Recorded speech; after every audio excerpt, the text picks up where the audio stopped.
Buenas noches, bienvenidos a Especial Stirring. Hoy les tenemos en exclusiva los protagonistas de la operación que dio con la captura de los responsables del asesinato del agente de la DEA Terry Watson. Bienvenidos a esta historia.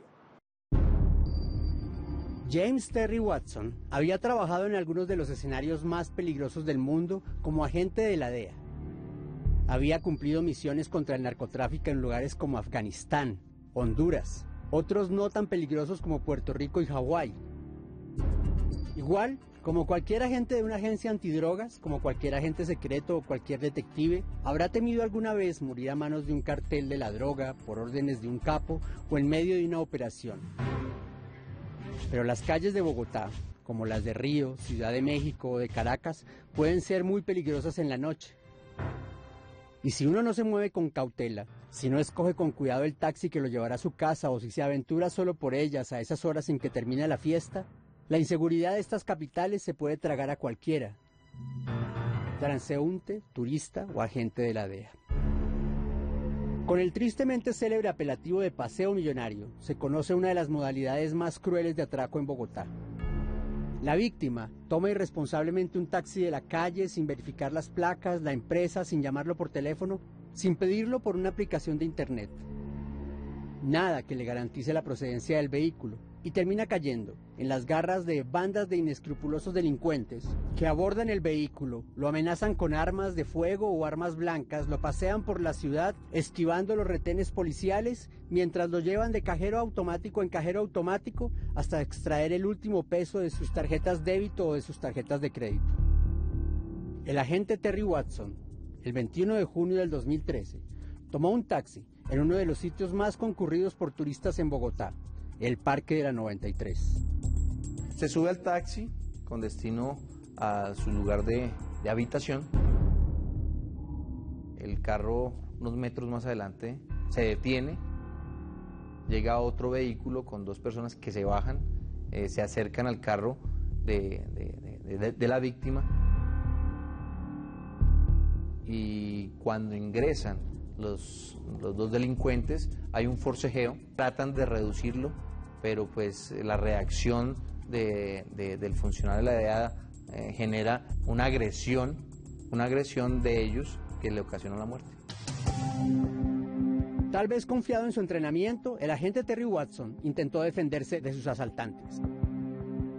Una persona que forma parte de esos grupos tiene una capacitación especial. Significa esto que la reacción de él precisamente fue evitar precisamente que estos delincuentes lo ultimaran. Pero como se ha vuelto costumbre en el AMPA dedicada a este tipo de atracos y al fleteo, a la menor resistencia no dudan en tirar a matar, ya sea con un revólver o con un cuchillo. Posteriormente utilizan dos elementos que ocasionan de una u otra forma o que ocasionan la muerte del funcionario de la DEA. Lo minimizan a través de una taser, que es un aparato que utilizan para generar choques eléctricos, y otra persona que se sube por la parte derecha con un puñal, con un arma blanca, ocasiona 5 heridas que desafortunadamente genera la muerte de este funcionario de la DEA.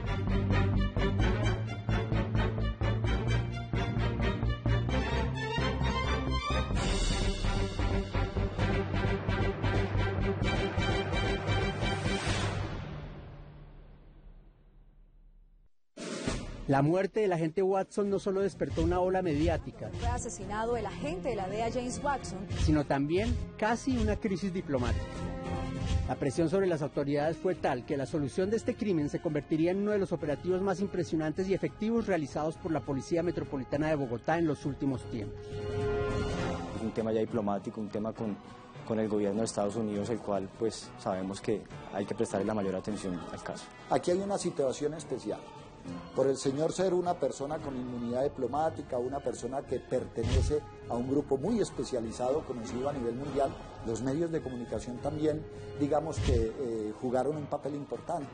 Los medios de comunicación que hicieron, visibilizaron el caso. No todos los casos son visibilizados por los medios de comunicación. Agentes secretos, operaciones encubiertas y seguimientos dignos de una película de Hollywood arrancaron casi inmediatamente después de haber ocurrido el crimen.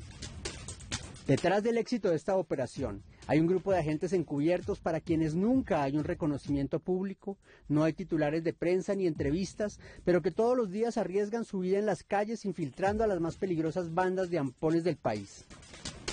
Su trabajo casi nunca es visible y aunque nunca sabremos sus identidades, hoy sabremos un poco sobre cómo trabajan. Sabemos que somos personas que de alguna manera nunca vamos a ser conocidas, nunca vamos a ser públicas, pero sin embargo cada uno dentro de sí tiene su propia satisfacción y es de hacer lo que hace con el mayor empeño por nosotros mismos, por nuestra vocación y finalmente por lograr contrarrestar y afectar a toda esta delincuencia que afecta a la ciudad de Bogotá. Como no podemos decir sus nombres, los llamaremos los agentes X, Y y Z.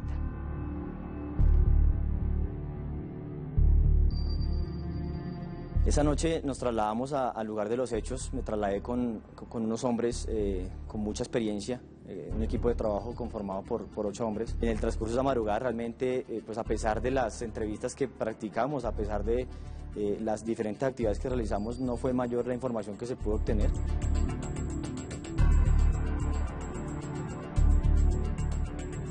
El día viernes, a primeras horas del día, ya logramos hablar con algunas personas que a esas horas de la noche podían estar ahí. Alrededor de mediodía, el señor director general de la policía, mi general León, hace una rueda de prensa donde ofrece hasta 50 millones de pesos por la información que pueda llevar a la ubicación y judicialización de los responsables del evento. El ofrecimiento de la recompensa empezó a dar sus primeros frutos.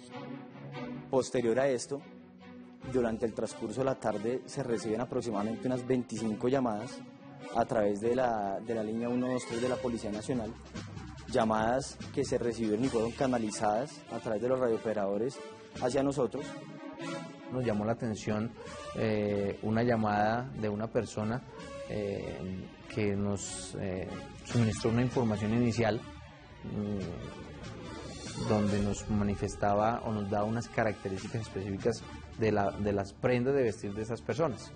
Y nos llamó la atención precisamente porque al conocer el video, pues manifestaba algunas cosas que coincidían con lo visto en el video inicial. La rapidez de la reacción permitió obtener un buen material de las cámaras de seguridad. Empezamos a recoger todas las cámaras que hay ubicadas en el recorrido fatal que el taxi hizo. A partir de ahí se inicia toda una investigación. Inmediatamente empezamos a mirar, a tocar, a tratar de establecer, de identificar las placas, de identificar los vehículos.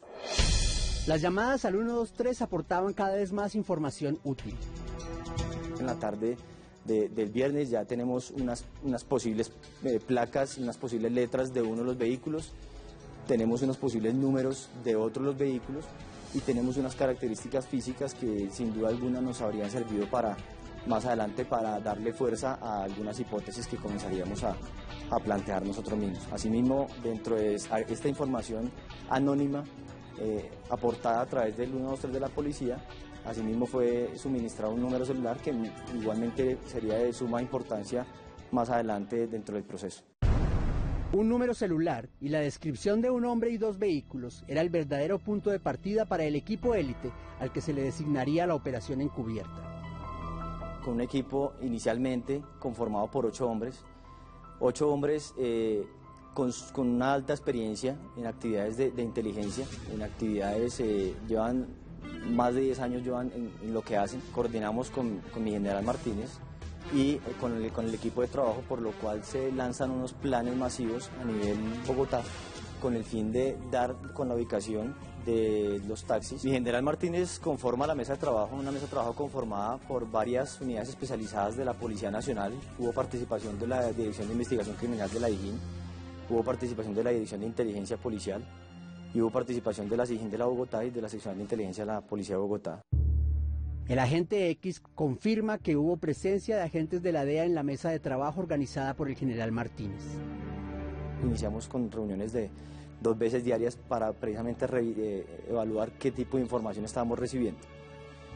En esa mesa de trabajo pues hay una participación de algunos funcionarios de la DEA, contacto que de alguna manera fue el de compartir información, aportarles de alguna manera cómo iba la investigación, pues esa información a ellos les sirvió posteriormente para pues darle trámite, y una vez ya tenían los argumentos suficientes, solicitar las circulares rojas, los requerimientos por parte del gobierno americano para estas personas por la participación en el evento. Siempre estuvieron al margen de la investigación, entendiendo de que la investigación a nivel Policía Nacional estaba liderada por mi general Martínez, y era él quien tenía cargo el evaluarla, el revisarla y el de alguna manera socializarla y compartirla con ellos.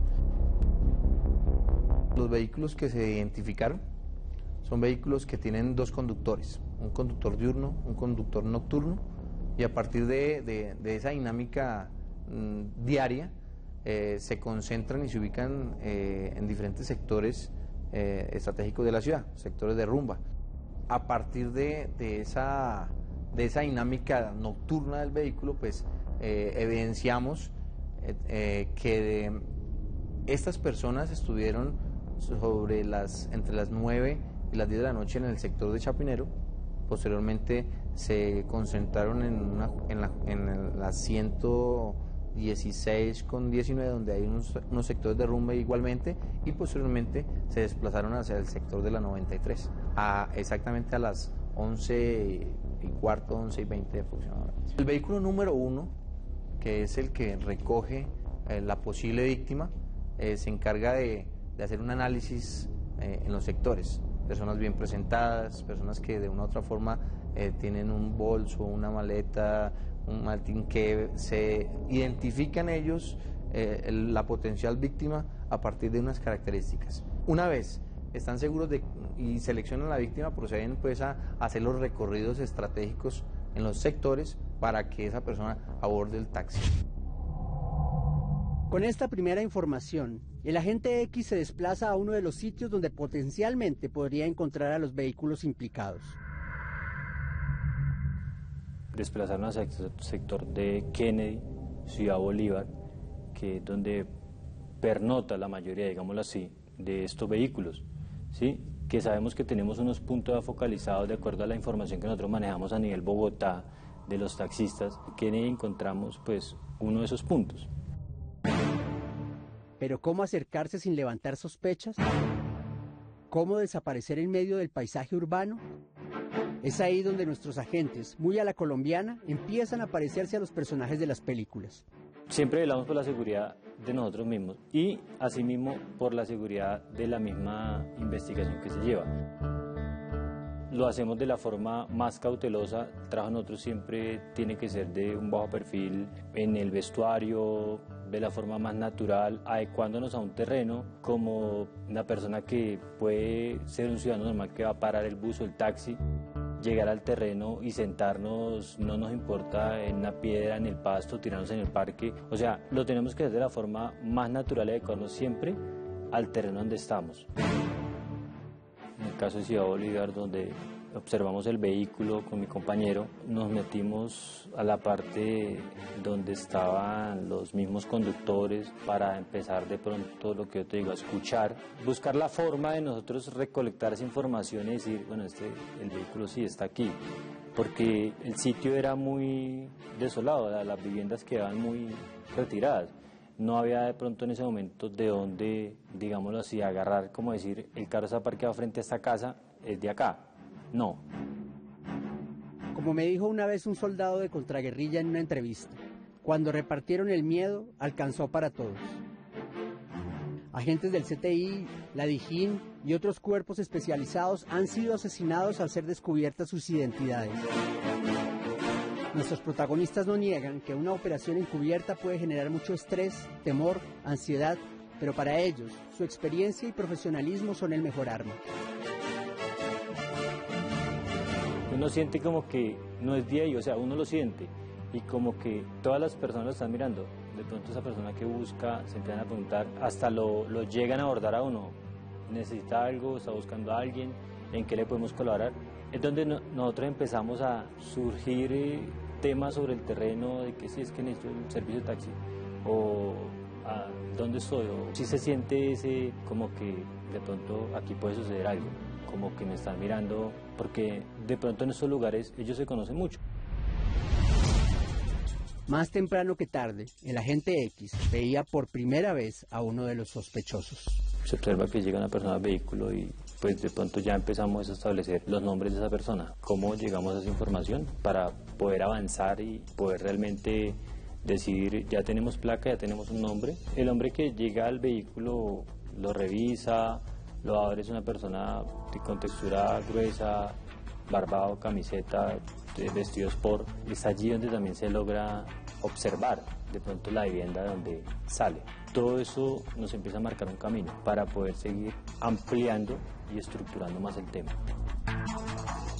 Mientras el agente X vigila en el sector de Kennedy, el agente Y, a través del seguimiento al número celular que habían aportado las informaciones en el 123, no puede creer lo que escucha en una de las interceptaciones.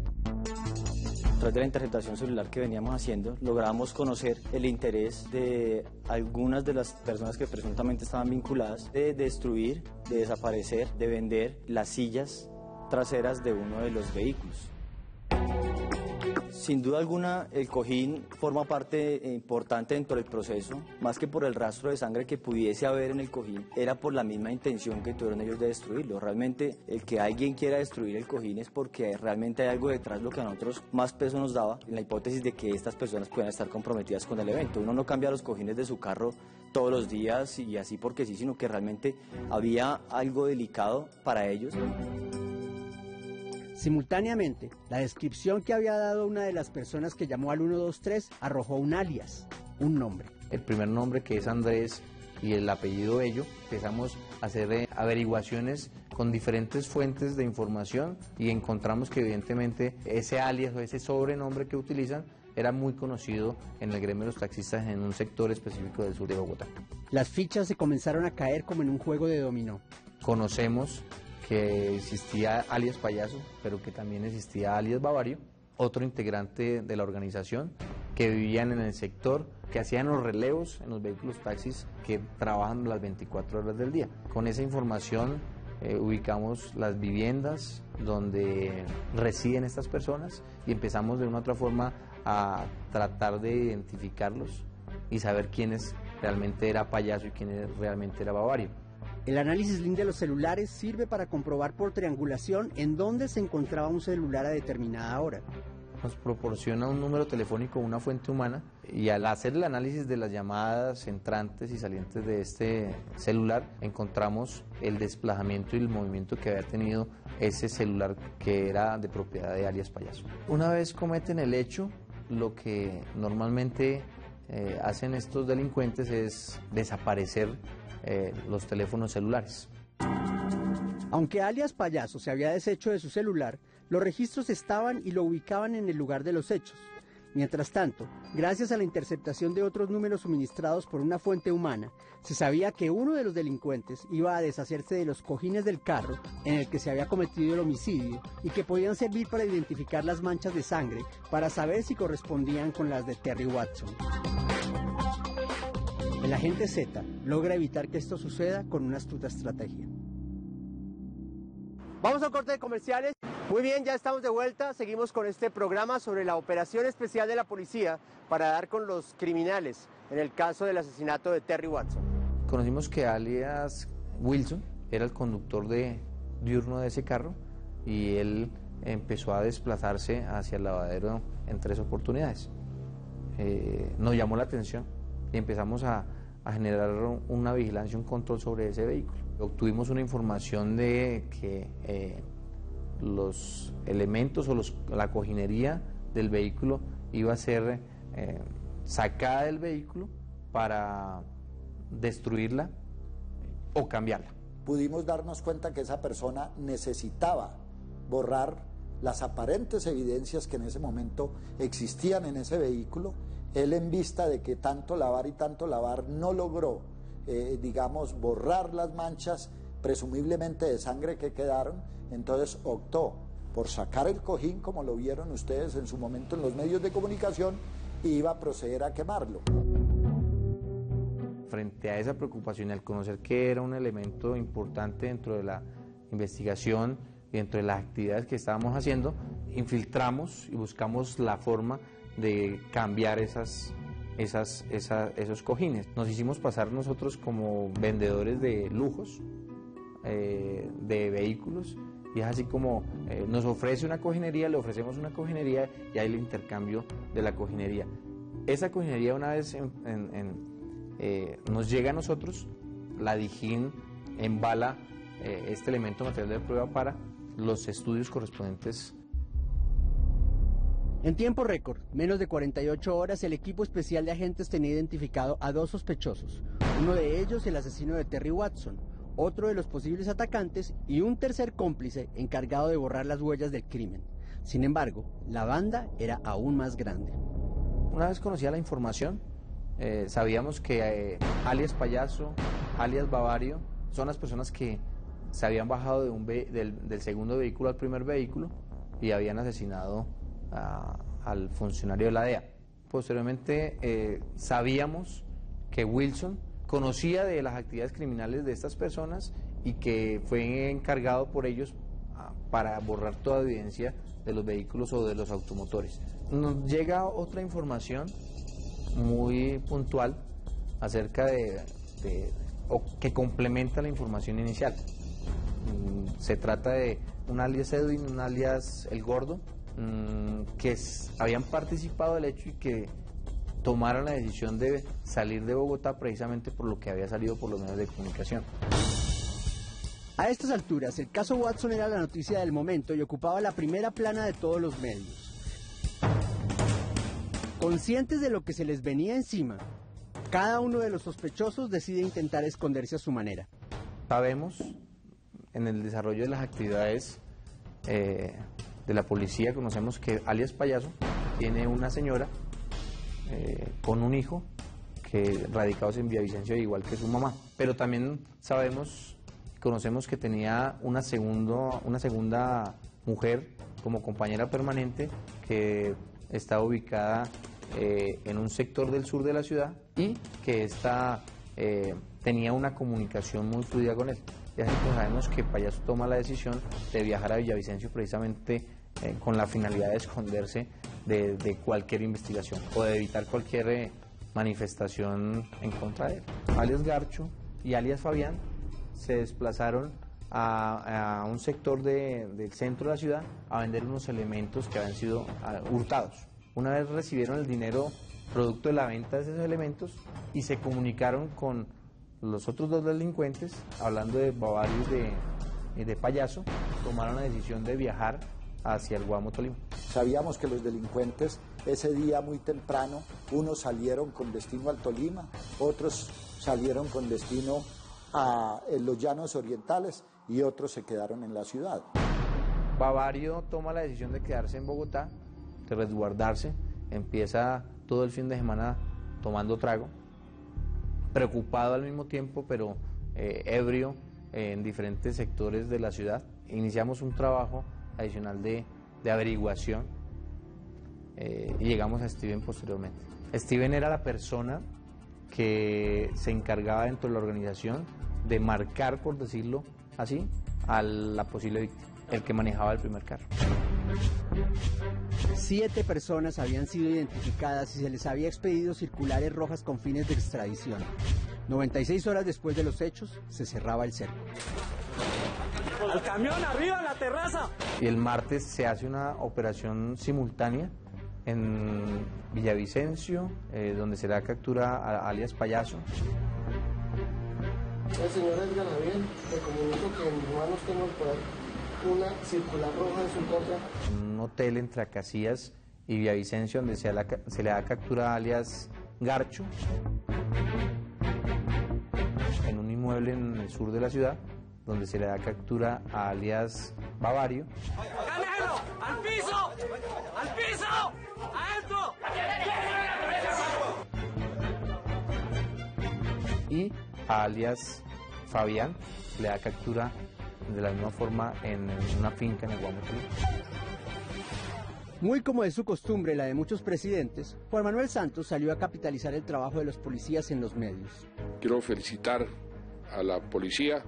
Me comuniqué con el embajador de Estados Unidos, que estaba muy complacido. Se resolvió este caso relativamente rápido. Pero los que habían aguantado la presión era un puñado de los mejores hombres de la Dijín de la policía, que como muchos héroes colombianos permanecerían en el anonimato. Los agentes X, Y, Z ya podían respirarse. El país celebraba la captura de los antisociales, el presidente Santos hablaba en televisión, los gringos nos agradecían y felicitaban. Sin embargo, nuestros agentes sabían que, como siempre, estarían lejos de los reflectores, lejos de los aplausos. Pero por fin cerca de sus familias, a quienes después de 96 horas de zozobra, por fin les podrían contar dónde estaban y qué habían hecho. Mira que eso es complicado saber que uno hace su trabajo y que muy pocas personas ven eso, como los medios, como las personas del exterior, porque van a decir, sí, capturaron a varios payasos, uy, sí, qué equipo de trabajo hicieron, pero pues el anonimato, todo lo que uno vivió un día anterior.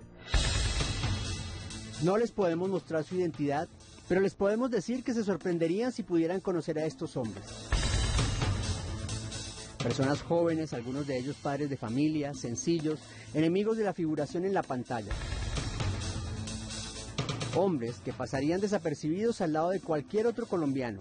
Al fin y al cabo, eso es lo que los hace especiales. Agentes especiales, que más allá del deber, son seres humanos que sienten, se preocupan, se entristecen o se alegran de acuerdo a los devenires de su trabajo. Los reconocimientos siempre los tiene uno presentes, que le puedan llegar, pero realmente en un caso como estos es secundario. En este momento lo importante es articular, es concentrarse lo más posible sobre la investigación, que no se escape algún detalle y de alguna manera la prioridad es por la institución, por la policía, es generar un resultado oportuno e inmediato para contrarrestar el hecho que ha sucedido. Si le decimos a nuestra esposa, será cuando ella ya esté dándose cuenta por las noticias de que salió la sesión de las capturas o algo, es cuando le podremos decir que de alguna manera participamos en el caso, pero antes no hubo forma. Se murmura por estos días en los pasillos de la Fiscalía, aunque en voz muy baja, que la extradición de los culpables de la muerte del agente Terry Watson sería inminente. Y detrás de la rapidez de la operación se han generado voces de aprobación y de crítica. Una de ellas es la de las personas que dicen que si se hubiera tratado de un ciudadano común, el tratamiento hubiera sido distinto.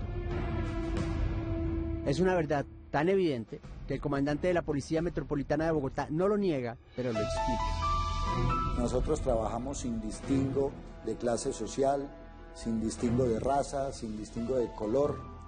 Nosotros trabajamos por todos los colombianos. Es lo primero que yo le precisaría a los colombianos. Segundo, este es un caso especial. Es un agente de la DEA con inmunidad diplomática que perece en un hecho lamentable que coloca en vilo la seguridad del país a nivel mundial.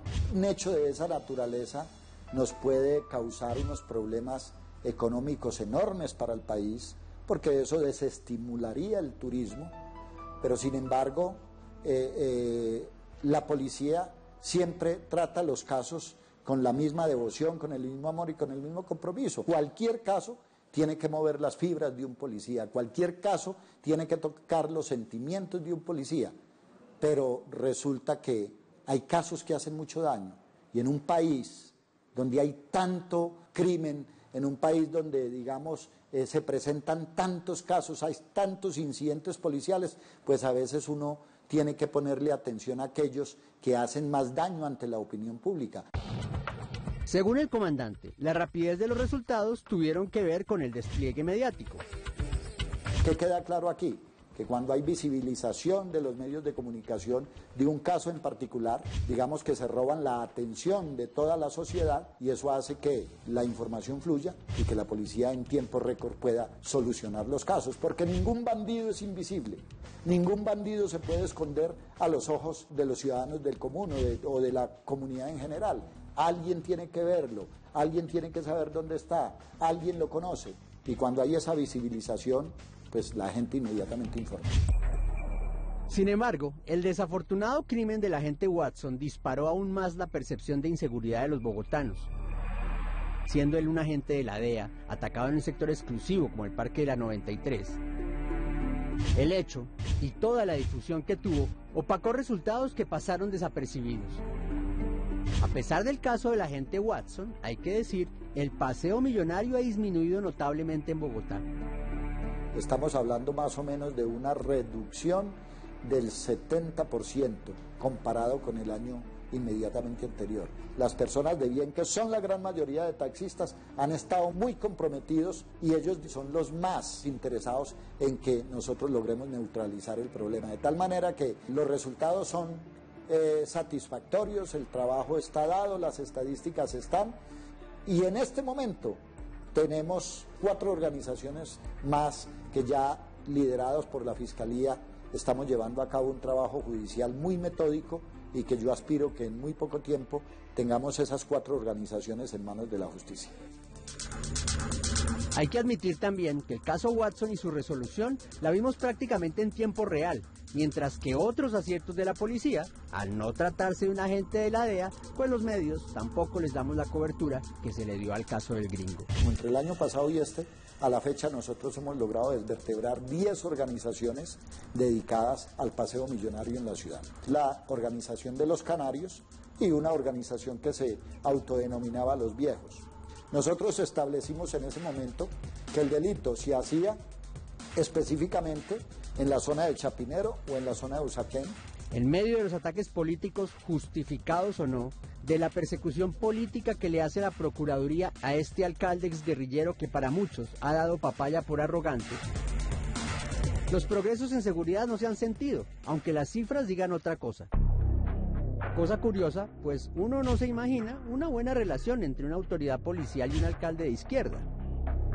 Mire, Pirri, con el tema de un alcalde exguerrillero, yo desde un principio lo dije, nosotros obedecemos lo que el pueblo, como el soberano primario, eligió un alcalde, es un alcalde legítimamente constituido y nosotros tenemos la obligación y el deber de acompañarlos. Por eso el trabajo con el alcalde Petro es el trabajo que se hace con cualquier alcalde del color político que tenga o que sea. A nosotros no nos interesa si el primer mandatario de la ciudad es liberal o es conservador o es comunista o es izquierdista o pertenezca a lo que pertenezca. Lo importante es que esa persona esté legítimamente constituida, que en esa persona legítimamente constituida nosotros reconocemos el jefe de policía y para él trabajamos.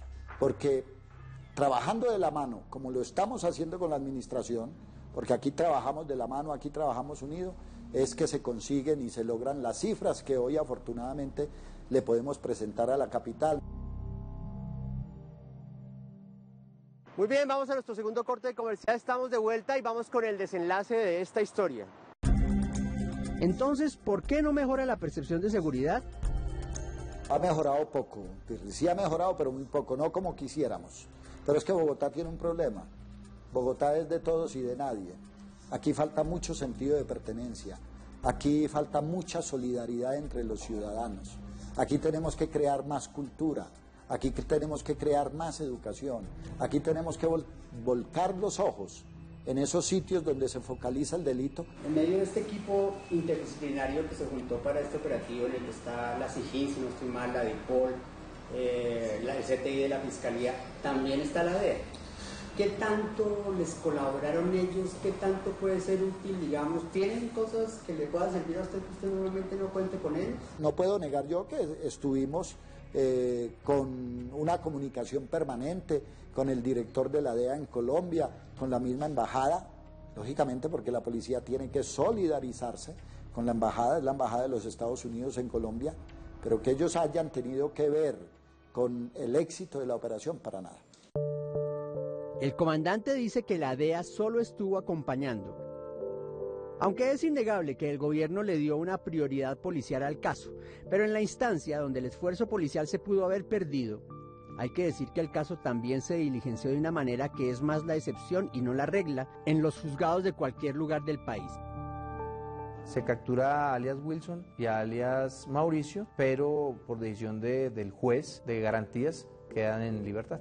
Posteriormente se recaptura a alias Wilson con una circular roja emanada por Interpol.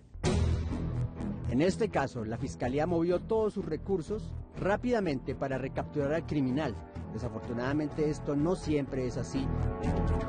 Y semanalmente, asesinos, ladrones, atracadores quedan libres por formalismos del sistema penal acusatorio o por jueces de laxa moral dispuestos a recibir un dinero por soltar a estos zampones mediante alguna leguleyada.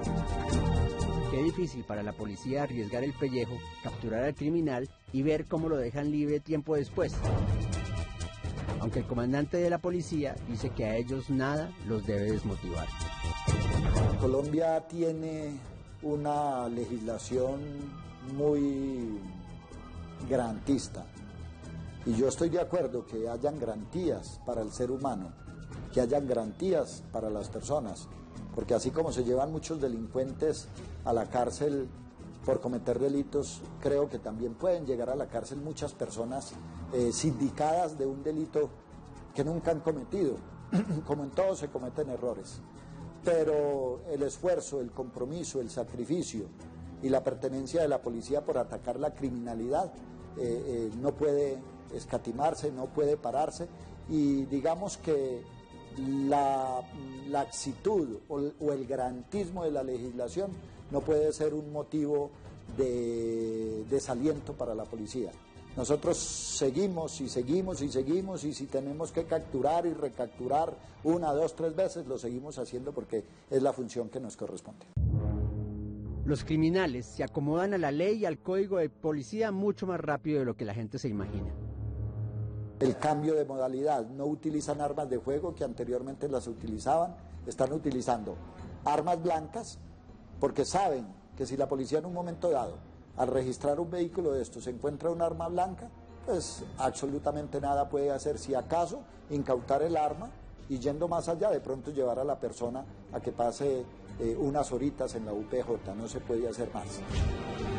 En estos momentos, Edwin Gerardo Figueroa alias Garcho, Omar Fabián Valdés alias Fabián, Héctor Leonardo López alias Bavario y Edgar Javier Bello Murillo alias Payaso, así como Wilson Daniel Peralta Bocachica, Andrés Álvaro Oviedo García y Julio Steven García Ramírez, esperan el juicio que muy seguramente los llevará a pagar el asesinato del agente Watson en la rigurosidad de una celda norteamericana, lejos del débil y corrupto sistema penal y carcelario colombiano. Yo estoy de acuerdo que se juzguen en otro país porque aquí la justicia es muy blanda. Sí, o sea, está bien que lo lleven para allá, para los Estados Unidos, porque, o sea, no se justifica que estén aquí que les hagan el juicio acá. Ellos son culpables. La Policía Nacional dio con ellos y, por lo tanto, deben ser juzgados fuera del país, en los Estados Unidos, porque mataron a un miembro de los Estados Unidos. Eso me parece correcto a mí. Si los juzgan aquí o allá, lo importante es que sean juzgados. Acá la justicia es muy laxa. Ellos salen en un par de años por buena conducta, por el abogado, por cualquier causa. La soberanía. Nosotros tenemos una patria, tenemos unos jueces, tenemos una justicia. El delito fue cometido en Colombia. En los Estados Unidos, para que paguen por lo que hicieron. Pues es justo lo que ellos hicieron, que de tal forma los juzguen en ese país. Aunque algunas voces, los culpables y sus abogados defensores llaman a la soberanía y alegan que estos hombres deberían pagar su pena en Colombia, para la mayoría de la gente, cansada de la impunidad y la debilidad de la justicia, una justicia que casi a diario deja en libertad a peligrosos delincuentes sorprendidos infraganti por culpa de formalismos, minucias y leguleyadas baratas, celebran que estos antisociales vayan a pagar altas condenas en cárceles donde no podrán sobornar a los guardias, pedir falsas citas médicas, ingresar trago, drogas, armas y hasta mujeres a sus lugares de presidio, o como ha llegado a pasar en Colombia, con criminales de la calaña de El Cebollero, La Gata o Móvil 8, que han utilizado argucias médicas para pedir la casa por cárcel. Da la sensación que en muchas personas produce alivio y hasta una especie de sensación de retaliación social. Sin embargo, también queda para esa misma sociedad la sensación de que si Watson no es asesinado por esta banda dedicada al paseo millonario, la policía nunca hubiera empleado los mismos esfuerzos ni recursos, ni hubiera sido tan expedita y efectiva para solucionar o para capturar y judicializar a estos zampones.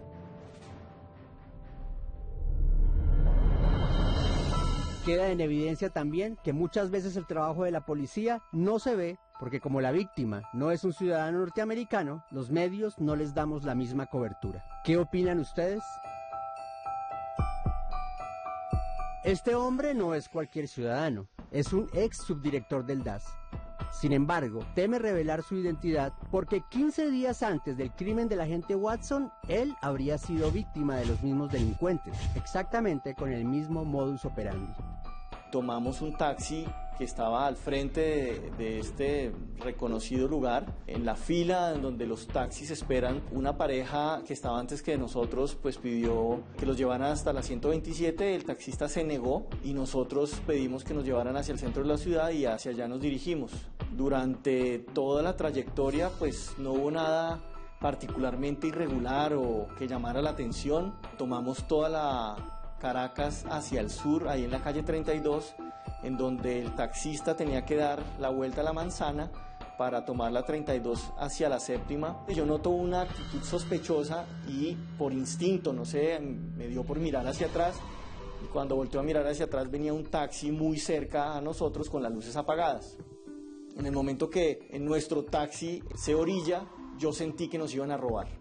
Le dije a mi novia, quien venía conmigo, le dije, amor, bájate que nos van a robar. Yo abrí la puerta, en el momento que abro la puerta, de las personas que se bajaron del taxi de atrás, una me estaba abordando, yo lo empujé, él se enreda con el andén y en ese momento entramos como en un forcejeo y yo siento que él me golpea fuertemente el lado derecho de la cabeza y en el forcejeo pues finalmente yo quedo aturdido y él salió corriendo. En el momento que él sale corriendo se sube al taxi en el que nosotros veníamos. A mi novia no la dejan bajar del taxi y ellos se suben y se van con ella. Según lo que cuenta esta presunta víctima, escapó de la muerte por poco. Según sus palabras, él habría forcejeado también con alias Garcho. Al quedar golpeado y solo en la calle, sabiendo que su novia estaba en manos de los delincuentes, logró llamar a una patrulla de la policía y subirse en ella. Tan solo después de haber dado con el paradero de su novia y encontrársela, se dio cuenta que había sufrido una puñalada a la altura del pecho que por unos cuantos centímetros pudo haberlo llevado al mismo desafortunado destino del agente Terry Watson. Los policías me dicen, usted está herido. Me revisan y ven que efectivamente yo tengo una puñalada a la altura derecha del pecho y me llevan al centro de atención más cercano en ese momento. Me hacen todos los exámenes de rigor. Efectivamente la doctora dice tiene inflamada la pleura, no lo alcanzó a perforar. Este testimonio demostraría que lejos del testimonio de alias Payaso, quien dice que se asustó y reaccionó y por eso apuñaló al agente Watson, atacar con arma blanca a las víctimas cuando se resisten sería más bien la costumbre de este grupo de desalmados delincuentes. En el momento que se dan las capturas, pues empezamos a identificarlos. El hombre grueso, moreno, que me atacó a mí, Garcho, fue el que me pegó a mí una puñalada en el pecho, que me hirió. Payaso, que fue quien se subió con mi novia en el asiento de atrás, quien la intimidó todo el tiempo, la maltrató y palabras soeces, y faltaba aún, en ese momento de las primeras capturas, el que conducía el taxi que nos llevó a nosotros, el que les mencioné que era una persona muy joven. Esta persona fue la última que capturaron y que finalmente ese es el que completa, digamos, por lo menos los personajes que estuvieron en nuestro incidente. Yo diría que estoy muy de acuerdo con la justicia norteamericana porque la justicia colombiana es totalmente negligente y es indolente a las situaciones que pasan y es duro saber que una banda de estas te cambia la vida. Yo estoy de acuerdo con que se los lleven sin importar las consecuencias, no me importa, pero a mí me hicieron mucho daño, a mi novio también. Muy bien, eso era todo por hoy. Les quedamos debiendo el caso Manotas porque como ahora ya vamos cada 8 días, entonces ahora el programa es un poco más corto, 45 minutos netos. Dentro de 8 días esa parte de la historia que iba a ir hoy se las vamos a contar con todo el detalle de cómo va esa investigación. Hasta luego.